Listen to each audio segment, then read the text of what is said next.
اکرم صلی اللہ تعالیٰ علیہ وسلم کی احادیث میں جو نشانیاں بیان کی گئی ہیں اس اعتبار سے قیامت کے قریب بڑی بڑی نشانیاں آئیں گی. دجال آئے گا، دابت الارض آئے گا، یاجوج ماجوج نکلیں گے، پھر اس کے بعد سورج پچھم سے نکلے گا. یہ سب بڑی بڑی نشانیاں ہیں.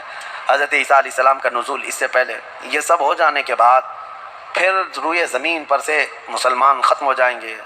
پھر ایک وقت آئے گا کہ جب سب لوگ اپنے اپنے کاموں میں مصروف ہوں گے، کوئی کسی کو پڑی نہ ہوگی. اور پھر دنیا میں سب اپنے اپنے کاموں میں اس طرح سے مصروف ہوں گے، کوئی کپڑا کاٹ رہا ہے، کوئی دودھ دوہ رہا ہے، کوئی کھیتی باڑی میں ہل چلا رہا ہے. اللہ تعالیٰ قرآن میں فرماتا ہے کہ تم دیکھو گے ان زلزلۃ الساعۃ شیء عظیم یوم ترونها تذهل كل مرضعۃ عما ارضعت وتضع كل ذات حمل حملها. اچانک ایک سور کی آواز آئے گی. وہی سور آج ہم نے تلاوت میں پڑھا ہے. اسرافیل علیہ السلام اللہ کے ایک فرشتے ہیں، ایک باجے کی شکل کی چیز وہ لے کر کھڑے ہیں. وہ بجانا شروع کریں گے. شروع میں دھیمی دھیمی آواز آئے گی اور یہ آواز بڑھتی چلی جائے گی یہاں تک کہ یہ آواز اتنی سخت ہو جائے گی کہ جو جہاں تھا وہیں کھڑا رہ جائے گا. کپڑا کاٹ رہا تھا اس کے ہاتھ سے کینچی گر گئی، جو کھیتی باڑی کر رہا تھا، ہل چلا رہا تھا، وہ وہیں کا وہیں رک جائے گا. دودھ دوہنے والا اس کا ہاتھ ویسے ہی رہ جائے گا. یہاں تک کہ حاملہ عورتوں کے پیٹ سے بچہ نکل کر گر جائے گا جو عورتیں حمل سے ہوں گی. اور اس کے بعد پھر ایسی غشی، پھر سب پر موت طاری ہوگی اور زلزلے آئیں گے اور پوری زمین کو ہلا کر کے ختم کر دیا جائے گا. یہ قیامت ہے. سور پھونکنے پر سارے انسان جتنے روئے زمین پر ہیں سب کے سب ختم ہو جائیں گے. اس کے بعد اللہ تعالیٰ فرماتا ہے ثم نفخ فیہ اخری، پھر دوسری بار سور پھونکنے کا حکم ہوگا. لیکن کیسے؟ سور جب حضرت اسرافیل علیہ السلام پھونکیں گے، پہلے انسانوں کی موت، پھر یہاں پر جتنی مخلوقات ہیں، جنات ہیں، جانور ہیں، سب کی موت. چرند پرند تو چھوڑے، نباتات، یہ پیڑ پودوں میں کی جان ختم. چاند سورج کو جب ختم کر دیا گیا تو پھر کوئی چیز ہی نہیں، ستارے، چاند، سورج سب. بلکہ اللہ تعالیٰ کے جتنے ملائکہ ہیں، جبرائیل امین علیہ السلام سے لے کر دوسرے ایک فرشتے تک، سارے ملائکہ کو بھی موت آئے گی. سب موت کے شکار ہوں گے. اور سارے جب انتقال کر جائیں گے تو پھر بچتا کون ہے؟ صرف حضرت اسرافیل علیہ السلام جنہوں نے سور پھونکا. اب ان کو سور پھونکنے کا حکم جو تھا وہ کہا جائے گا روک دو اب.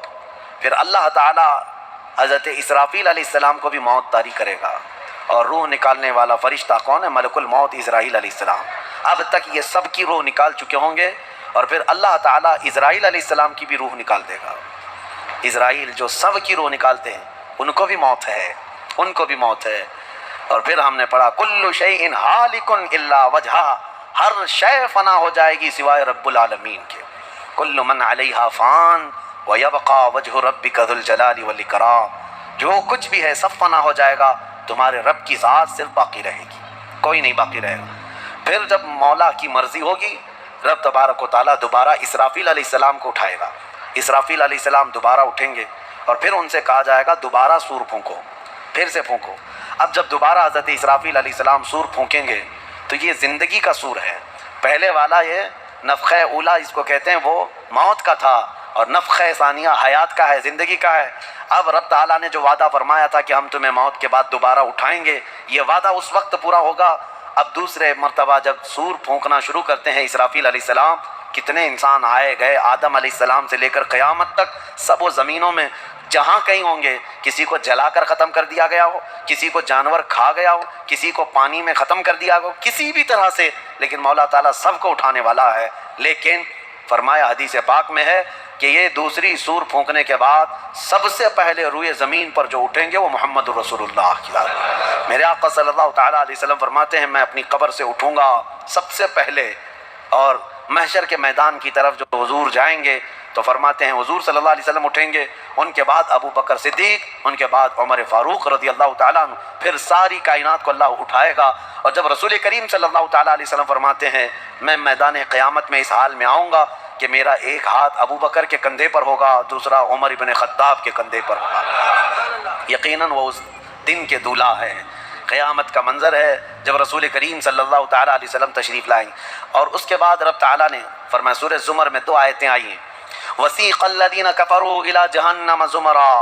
اب جو کفار تھے ان سب کو کھینچ کر کے لایا جائے گا میدان قیامت میں. پہلے تو میں آپ کو بتا دوں پوری تفصیلات قیامت کے میدان میں، اس کے بعد ان آیتوں کی تفسیر پر آتا ہوں. پھر جب سب کو اٹھا دیا گیا تو ایک زمین ہوگی. اب وہ زمین کہاں ہوگی وہ اللہ بہتر جانتا ہے کس جگہ, کیونکہ یہ زمین ہے ہی نہیں, یہ آسمان ہے ہی نہیں, تو پھر اس وقت بنے گا کیا یہ اللہ ہی بہتر جانے. کہاں بنے گا, کس طرح بنے گا, اس میں ہم نہ سوچ سکتے ہیں نہ مثال دے سکتے ہیں. اب آپ مجھے بتاؤ, یہ جو زمین جس پہ آپ بیٹھے ہیں یہ ختم ہونے والی, کیا رہے گا نیچے؟ آسمان جو دکھ رہا ہے یہ بھی ختم ہونے والا ہے, پھر کیا رہے گا اوپر ہمیں نہیں معلوم. لیکن اللہ کریم ایک زمین بنائے گا جس کے متعلق کہا گیا وہ تانبے اور پیتل سے بنی ہوئی ہوگی, یہ مٹی والی زمین نہیں.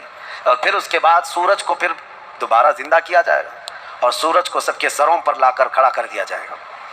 اب وہ زمین اور جس میں سارے انسانوں کو جمع کر دیا گیا ہے, آپ اندازہ کریں وہ زمین میں نہ کوئی عمارت ہوگی نہ درخت ہوگا, وہ بالکل فلیٹ زمین ہے, صرف میدان ہی میدان ہے. ایسا نہیں ہے کہ یہاں پر کوئی میدان اور تھوڑی دور کے بعد کوئی عمارت دکھے گی یا کوئی درخت دکھے گا یا کوئی پہاڑ, نہیں, کچھ نہیں, صرف سیدھی زمین.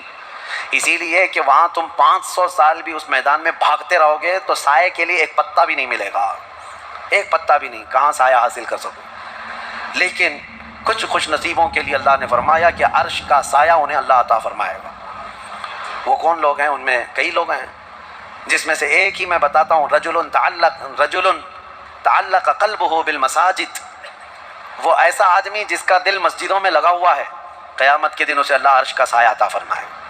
آپ کی نماز ہو گئی, بیٹھے کیوں ہیں؟ نماز ہو گئی, نماز کے بعد چلے جانا چاہیے, لیکن تمہارا دل مسجد میں لگا ہوا ہے.